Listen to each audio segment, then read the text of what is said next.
आप एक विचारधारा से लड़ रहे हैं, एक क्रिमिनल एंटरप्राइजेस से लड़ रहे हैं। वो न शर्माते हैं न कुछ हैं, कुछ घुस जाएंगे आपके बीच में भी, आप उन्हीं को लेकर के डंडोरा पीटते रहिए कि देखिए साहब मुसलमान कितना सेकुलर है।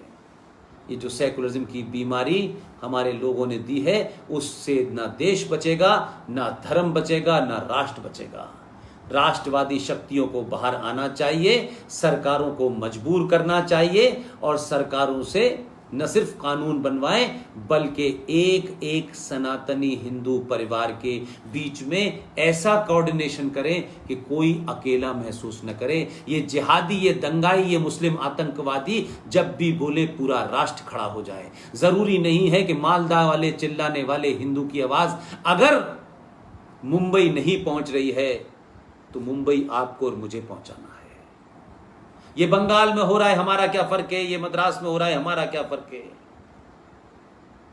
पूरा संगठन समाप्त कर दिया तमिलनाडु में, आपका पूरा संगठन समाप्त कर दिया। लेकिन क्योंकि आप तो अपने अपनी दुकानों में मजे हुए हैं, इसलिए राष्ट्र को मजबूत करने के लिए समाज को बाहर आना पड़ेगा, मुझे और आपको बाहर आना पड़ेगा। मैंने अपनी भूमिका को चुन लिया है, आप अपनी भूमिका को चुने। नफा नुकसान छोड़ें, कायरता छोड़ें, अपने पुरुषार्थ को जगाएं, अपने ऊपर विश्वास करें और देखें कि दुनिया कैसे आपको सलाम करती है।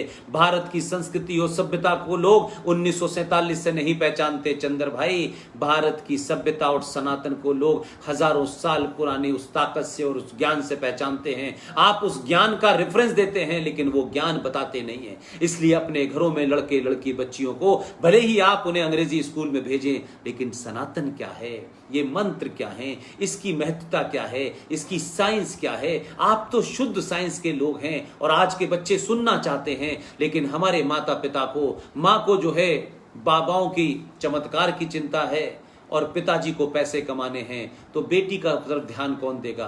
बेटी के अंदर भी बहुत सारे बदलाव हो रहे हैं, बेटे के अंदर भी बदलाव हो रहे हैं। तो बेटी जब बाहर निकलेगी और पिता बात नहीं करेगा और माँ बात नहीं करेगी तो पंचरवाड़े के जाल में जरूर वो फंस जाएगी। लिहाजा किसी को दोष मत दीजिए, सनातनी एकजुट होइए, एकजुट होकर के अपने राष्ट्र के बारे में सोचिए, सनातन के बारे में सोचिए, अपने परिवार के हर सदस्य, हर रिश्तेदार के बारे में सोचिए। और जो आपके सनातन के अंदर ये परंपरा थी कि अपनी कमाई का 16% 10% समाज को देना है और 6% अपने रिश्तेदारों में कोई पीछे छूट गया है, वो परंपरा को जिंदा करिए।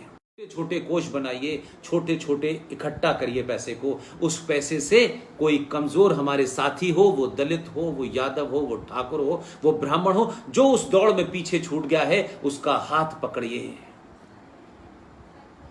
वो जो कुम्हार है जो सड़क के किनारे दिए बेच रहा है, वो जो बुजुर्ग आदमी है जो पेन बेच रहा है, उससे पेन इसलिए मत खरीदिए कि आपको पेन की जरूरत है, आपको दियों की जरूरत है। आप ये सोच के उससे खरीदिए कि इसके बनाए हुए दिए मैंने, अगर ये 10 के दे रहा है तो मैं उससे कहूंगा मैं 20 रुपए में लूंगा। उससे मोलताव मत कीजिए, वो मजबूत होगा, उसमें आपके ऊपर प्रति आस्था बढ़ेगी। उसको लगेगा मेरे भाई ने मदद की है। वो आपकी इस मदद को कब कहां लौटाएगा नहीं पता। एक दूसरे का हाथ पकड़िए। जाति को अपनी पहचान समझने वाले लोग कि मैं तिवारी हूं, मैं दुबे हूं, मैं ठाकुर हूं, मैं कायस्थ हूं, मैं गुप्ता हूं, ये आपकी निजी पहचान है और ये आपके कार्य के कारण है। इसलिए एक ही भगवान, मैं उनको सबसे ईमानदार मानता हूं, और भी हैं, लेकिन मैं ये कहता हूं कि भगवान परशुराम ब्राह्मण थे। भगवान परशुराम ने जो बात कही है वो ब्राह्मणों ने त्याग दी है, त्याग दी है। उन्होंने कहा जन्म जयते सर्वे शूद्र, मनुष्य जन्म से शूद्र होता है अपने कर्मों से, वो ब्राह्मण ठाकुर कायस्थ वैश्य बनता है। और यही वजह है कि परशुराम मंदिर में स्थापित किए जाते हैं। उन पे आस्था भी है, उन पे पूजा भी है। वो भी ब्राह्मण थे। लेकिन अपने कर्मों के कारण वो मंदिर में है और अपने कर्मों के कारण रावण चौराहे पे जलाया जाता है। वो भी ब्राह्मण था, ज्ञानी था। ये कर्म ने तय किया कि कौन चौराहे पे जलाया जाएगा और कौन मंदिर में पूजेगा। अगर कोई बदमाश है, वो ब्राह्मण है, वो ठाकुर है, वो कायस्थ है, वो वैश्य है, वो यादव है, वो जाति नहीं है, वो गुंडा है, वो बदमाश है।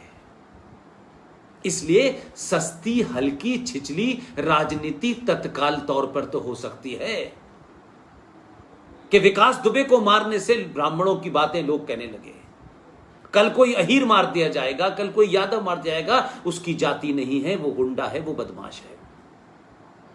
इसी तरीके से मैं दूसरी बात कहता हूं कि जो मक्कार ये कहते हैं कि आतंकवादी का कोई धर्म नहीं होता। अरे मूर्खों, आतंकवादी धर्म पैदा कर ही नहीं सकता।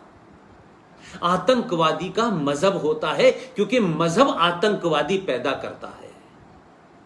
और जब आतंकवादी का मजहब होता है तो ये कहने से क्यों शर्माते हो कि दुजाना कौन था, मूसा कौन था, अफजल गुरु कौन था, उसामा बिन लादेन कौन था, अल जवारी कौन था? क्यों शर्माते हो? तो तुम हिंदुस्तान में मूर्ख बनाते हो कि नहीं नहीं मजहब नहीं होता और आतंकवादी आतंकवादी होता है। अगर मजहब नहीं होता आतंकवादी का तो फिर उसका जनाजे नमाजा क्यों होता है? जनाजे नमाजा क्यों होता है? उसके जनाजे की अजान क्यों और नमाज क्यों पढ़ाई जाती है? फिर उसका मजहब कैसे पता चलता है? इसलिए मैंने कहा कि जो लोग ये कहते हैं ना, क्योंकि आतंकवादी उसी किताब से पैदा होता है और समाज उसको पालता है।